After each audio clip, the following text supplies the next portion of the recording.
Assalamualaikum warahmatullahi wabarakatuh. Perkenalkan, saya Ahmad Rizal Ismail dari kelas Siret 5C akan mempresentasikan tentang hasil proyek manajemen sistem informasi yang mana merupakan sebuah hasil dari ujian tengah semester dari mata kuliah manajemen proyek sistem informasi. Kali ini saya membuat proyek sistem informasi dengan judul e-marketplace action figure, yang mana mata kuliah ini diampu oleh dosen Bapak Fatoni STMMSI.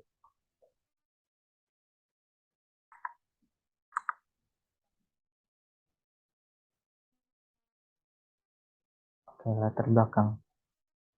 Di era informasi yang sudah serba cepat ini, tidak mungkin bagi setiap orang untuk tidak sulit bagi setiap orang untuk mempelajari hal-hal yang baru dalam hidupnya. Agar hal ini dapat menyebabkan muncul banyaknya minat yang beragam di dalam sebuah lingkungan masyarakat. Salah satunya itu adalah sebuah tren yang mana untuk mengoleksi sebuah action figure. Action figure ini merupakan jenis mainan figur karakter dengan ukuran berskala yang memiliki artikulasi pada bagian sendi-sendinya sehingga dapat digerakkan. Yang menjadi poin menariknya adalah dengan adanya lisensi yang diberikan oleh studio film atau pencipta karakter kepada perusahaan-perusahaan yang bergerak di bisnis action figure, maka perusahaan-perusahaan ini secara resmi dapat menciptakan action figure yang memiliki kemiripan dengan karakter aslinya. Hal inilah yang menjadi daya tarik bagi para kolektor untuk berlomba-lomba untuk memiliki action figure. Mungkin sebagian masyarakat memang ada yang berpendapat bahwa mengoleksi action figure itu tidak jauh beda dengan mengoleksi mainan pada umumnya. Sehingga stigma yang timbul di masyarakat cenderung menganggap bahwa mengoleksi action figure itu tidak lebih hanya hobi yang kekanak-kanakan. Tapi bagi sebagian orang, action figure itu bukan sekedar mainan. Uh, Action figure juga memiliki nilai ekonomi yang tinggi, bahkan bisa dijadikan sebagai investasi. Semakin langka sebuah action figure yang dibuat dan semakin sulit ditemukan, maka semakin mahal pula harganya. Hal inilah yang menjadi salah satu sebab mengapa action figure dapat menjadi sebuah aset investasi yang cukup diminati. Untuk kisaran harga action figure itu sangat relatif, ada yang dari puluhan ribu, bahkan ada yang sampai puluhan juta rupiah. Ini juga menjadi kesempatan besar untuk pengembangan sebuah sistem informasi yang mampu menangani sebuah proses jual beli untuk action figure ini. Maka dari itu, saya ingin merencanakan sebuah sistem informasi e-commerce action figure.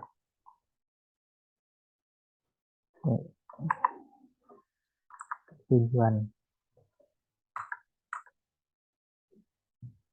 tujuan dari proyek ini yaitu pertama untuk mengembangkan sebuah e-marketplace atau e-commerce yang menyediakan action figure baik secara uh, bekas ataupun original, dan juga mungkin ada yang berlisensi ataupun yang istilahnya KW.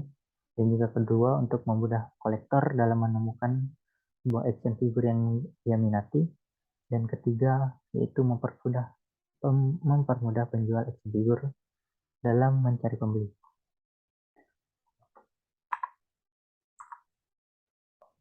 Untuk sasarannya,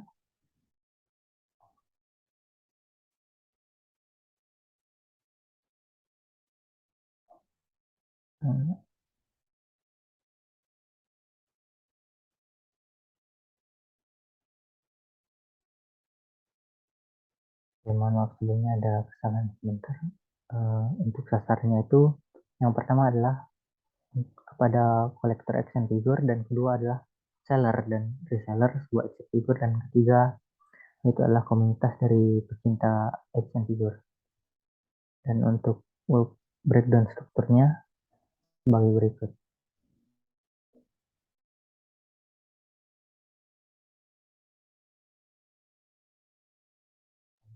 Oke, di bagian diagram WPS itu Pada pertama itu ada proyek manajemen sistem informasi e-marketplace action figure, yang mana di breakdown menjadi 5 tahap, yaitu analisis, perencanaan, konstruksi, testing, dan implementasi.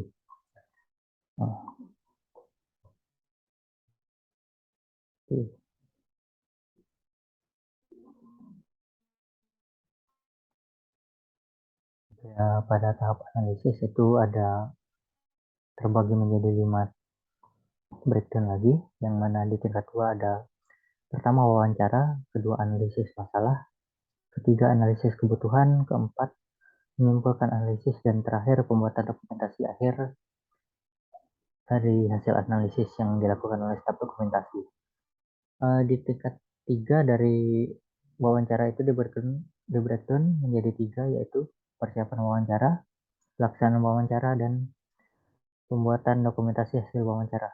Di tingkat 3 bagian persiapan wawancara itu di breakdown menjadi 6 tahapan, yang mana di tingkat 4 itu ada menentukan objektif dari wawancara yang dilakukan oleh interviewer, dan ada menyiapkan daftar pertanyaan.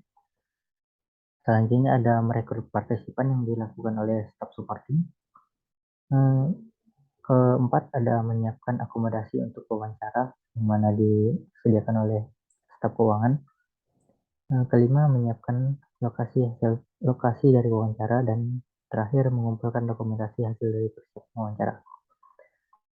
Oke, sementara itu di tahap analisis masalah terbagi menjadi 4, yang mana pertama itu observasi permasalahan berdasarkan hasil wawancara, kemudian melakukan menganalisis masalah, selanjutnya merumuskan masalah dan membuat dokumentasi hasil rumusan dari masalah. Di analisis kebutuhan itu juga dibreakdown menjadi 4 tahapan, yang mana pertama itu mengumpulkan data untuk analisis kebutuhan berdasarkan dari wawancara, kemudian ada menganalisis proyek kebutuhannya, dan kemudian membuat rincian kebutuhan proyek yang dilakukan oleh sistem analis dan staf keuangan, terakhir membuat dokumentasinya. Dari menyimpulkan analisis itu terbagi menjadi 3, yang mana pertama mempelajari hasil analisis masalah dan kebutuhan yang dilakukan oleh sistem analis. Kedua, merekap hasil analisis masalah dan kebutuhan. Dan terakhir ada membuat dokumentasi hasil analisis masalah dan kebutuhan. Oke, lanjut ke perancangan. Di perancangan ini di breakdown menjadi 4 tahapan, yang mana pertama itu adalah perancangan sistem dan database, yang kedua perancangan UI UX, ketiga review rancangan akhir, dan terakhir dokumentasi akhir perancangan. Di 2.1.1 itu membuat use case analysis, kemudian merancang data flow diagram atau DFD, dan ketiga merancang entity relationship database, keempat mendokumentasikan hasil perancangan sistem dan database. Kemudian di 2.2 perancangan UX itu diberi menjadi 3, yang mana pertama itu kita merancang user experience-nya terlebih dahulu, kemudian merancang user interface, dan terakhir membuat dokumentasi hasil akhir dari perancangan UX. Di perancangan user experience itu langkahnya terbagi menjadi mendesain user flow, menentukan UI atau information architecture, dan terakhir membuat dokumentasi hasil rancangan. Di rancangan user interface itu dibagi lagi menjadi 3, yang mana pertama membuat wireframe, kemudian dilanjutkan dengan membuat mockup, dan terakhir membuat dokumentasi. Oke, kita lanjut ke konstruksi. Di konstruksi ini terbagi menjadi 5 tahapan, yang mana pertama itu konstruksi backend, kemudian ada konstruksi database, konstruksi front-end, integrasi sistem, dan pembuatan dokumentasi.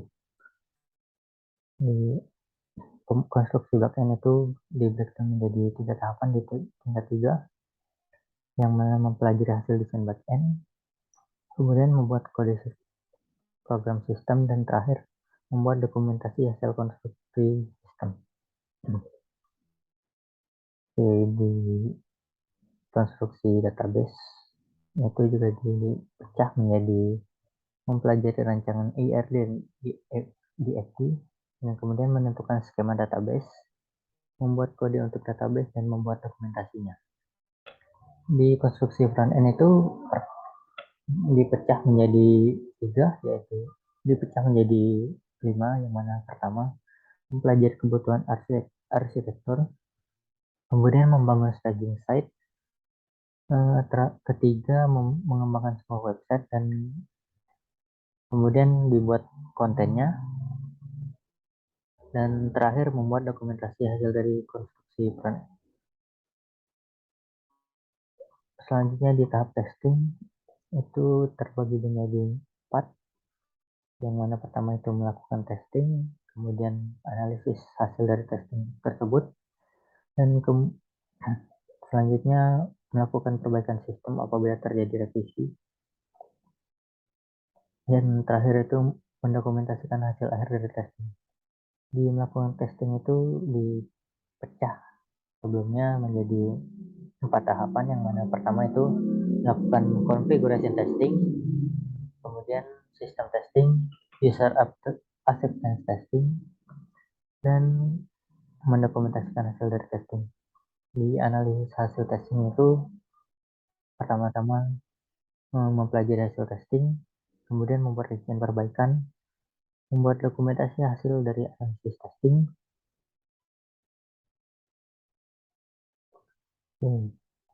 Lanjut ke terakhir, implementasi, yang mana terdiri dari 5 tahapan, yang mana pertama itu melakukan instalasi sistem, kemudian melakukan pelatihan kepada operator, di 5.3 itu launching sistem, dan 5.4 membuat dokumentasi hasil akhir dari implementasi, dan terakhir itu ada penutupan proyek. Sebelumnya di instalasi sistem itu terbagi menjadi 2, yang mana pertama itu instalasi server, dan kedua instalasi jaringan komputer. Untuk OTK sendiri, pertama-tama di atas ada project manager dari e-commerce yang tidur. Itu di bawahnya ada manajer analisis, manajer perancangan, konstruksi, testing, dan implementasi. Di di bagian analisis terdapat 3 orang tenaga ahli, yang mana pertama adalah business analyst, system analyst, dan interviewer. Untuk staffnya sendiri itu ada staf dokumentasi, staf keuangan, dan staf supporting. Untuk di bagian perancangan itu tenaga ahlinya ada terdiri dari sistem analis, database administrator, UI designer, dan UX designer. Dan staffnya sendiri itu hanya ada staf dokumentasi. Di bagian manajer konstruksi, tenaga ahlinya yaitu database administrator, front end programmer, dan back end programmer. Stafnya masih staf dokumentasi. Di bagian testing itu tenaga ahlinya terdiri dari sistem analis, tester, database administrator, front end programmer, dan back end programmer. Yang mana database administrator, front end, dan back end itu akan bekerja ketika terjadi revisi. Untuk stafnya itu ada staf dokumentasi, dan terakhir di manajer implementasi itu tenaga ahlinya terdiri dari network engineer dan trainer, dan didukung oleh staf dokumentasi. Untuk perencanaan anggaran proyek, ya bisa lihat di sini ada wawancara, di mana nomor 1 itu untuk SDM sendiri terdiri dari interviewer, staf supporting, dan staf keuangan, staf dokumentasi.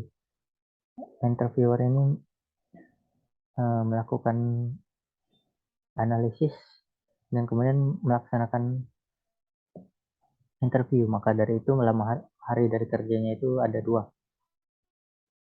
dan jumlah honornya itu ada 150.000 untuk 1 hari, yang mana ditotalkan menjadi 300.000. Untuk supporting ada 2 orang. Yang pertama bekerja sebagai merekrut itu narasumber untuk interview, dan terakhir menyiapkan lokasi tempat interview. Honornya itu 100.000 untuk satu hari, di mana 2 orang, jadi yang dibayar adalah 200.000. Staf keuangan gajinya 120.000, dan staf dokumentasi 100.000. Untuk peralatan yang diperlukan itu sendiri ada alat perekam sebagai alat bantu untuk interview, kemudian ada ATK, dibeli paketan yang mana harganya 50.000, dan untuk transportasinya itu menyewa mobil 500.000. Jadi total dari interview memakan biaya sebesar 1.370.000 rupiah.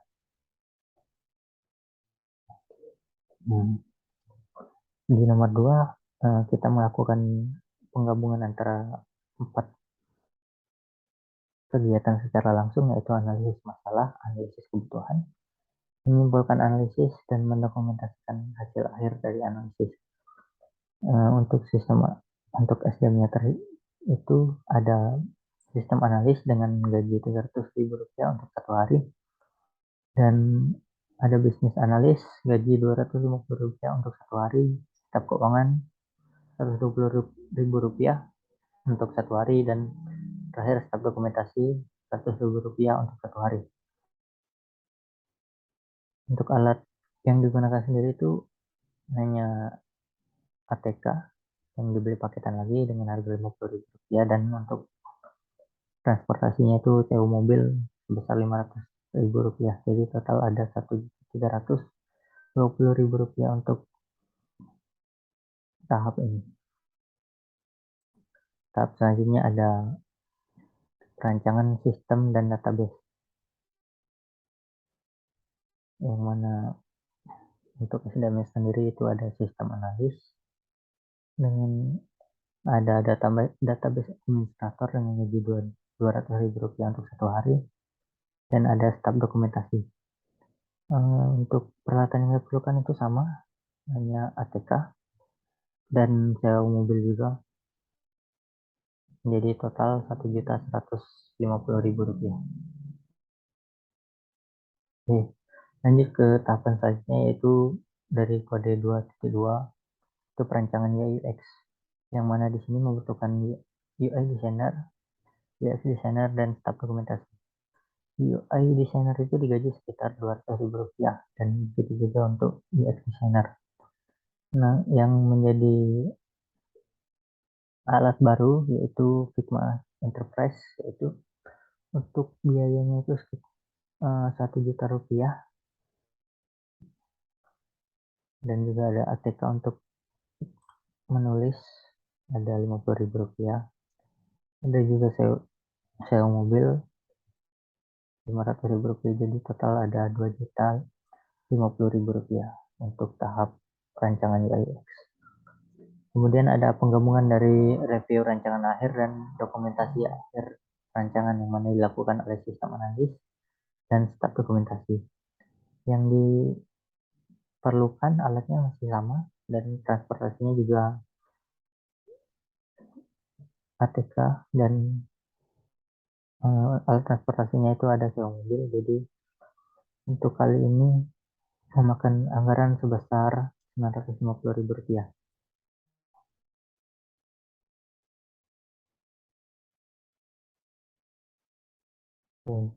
Lanjut ke konstruksi, yang mana konstruksi ini terdiri menjadi 3 digabung, yaitu konstruksi back-end, database, dan front-end.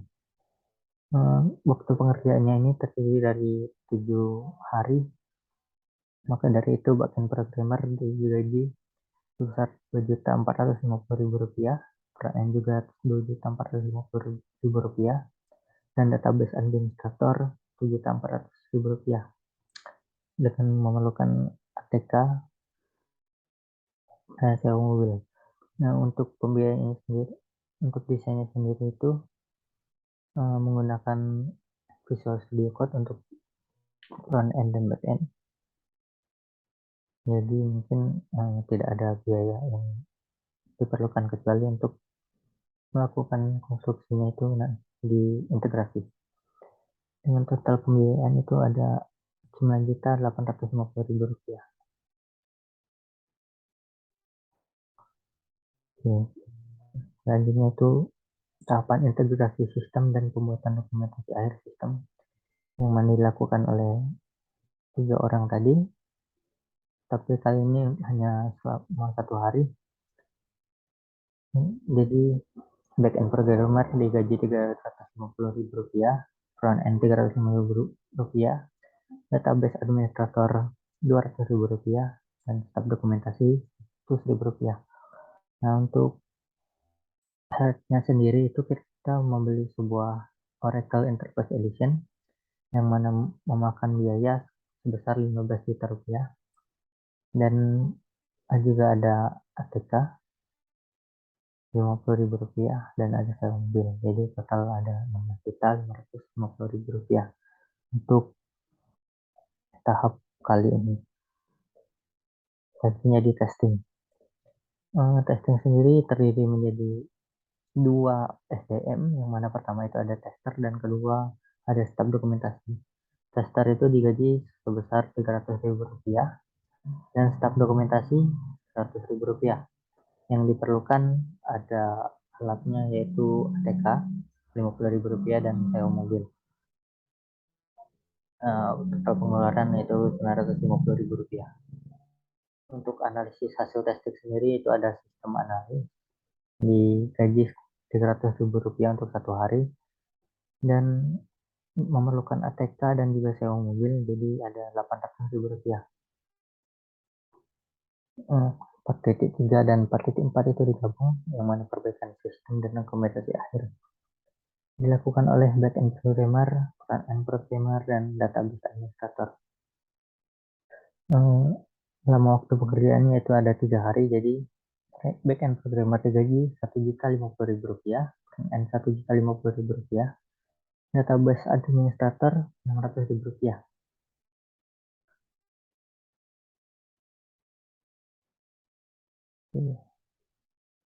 Jadi total ada Rp3.250.000.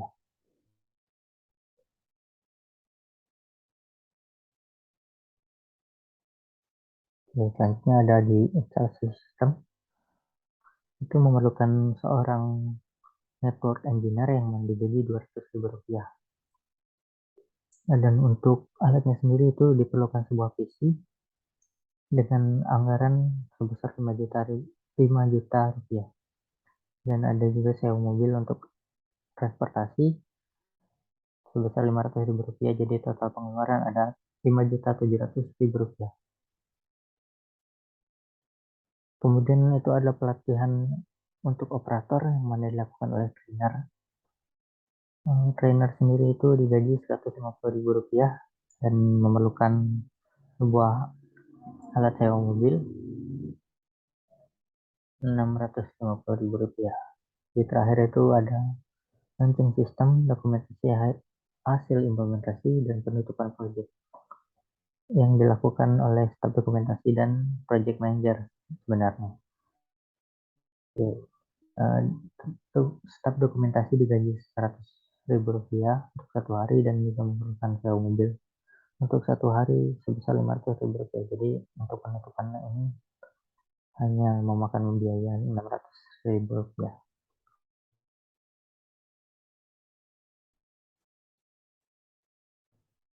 Jadi untuk total keseluruhan biaya itu ada sekitar Rp31.325.000.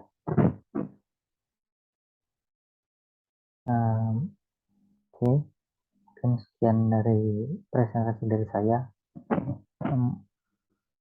Proyek ini masih membutuhkan sebuah review atau perbaikan lagi. Maka dari itu, saya mohon maaf apabila ada kesalahan kepada audiens pun. Wabillahi taufiq wal hidayah. Wassalamualaikum warahmatullahi wabarakatuh.